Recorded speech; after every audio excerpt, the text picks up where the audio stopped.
وہ تنہا چلا تھا، لیکن اس کے عزم، حوصلے اور قائدانہ صلاحیتوں کی وجہ سے لوگ ملتے گئے اور کارواں بنتا گیا۔ لوگ کہتے تھے کہ مدرسے کا بوریا نشین ہے، سیاست کے داؤ پیچ میں مات کھا جائے گا۔ یہ یونیورسٹی کے فاضلین سیاست دانوں کے سامنے دو لفظ بھی نہ کہہ پائے گا۔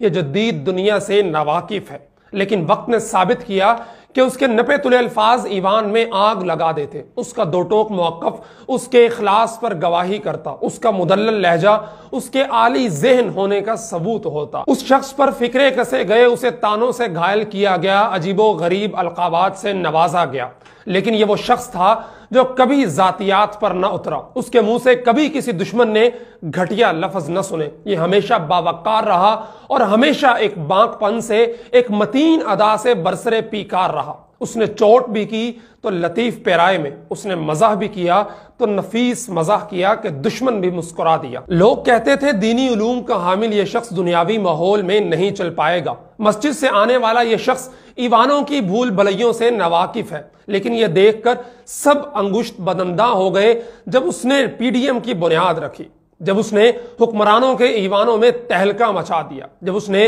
پیدر پہ کامیاب جلسے کر کے حکمران جماعت کو گھٹنے ٹیکنے پر مجبور کر دیا۔ آج پھر گز بھر لمبی زبانیں اس شخص کو کاٹ کھانے کو دوڑ رہی ہیں۔ اسے بے وقوف کہا جا رہا ہے کہ جس نے زرداری اور نواز پر اعتماد کیا۔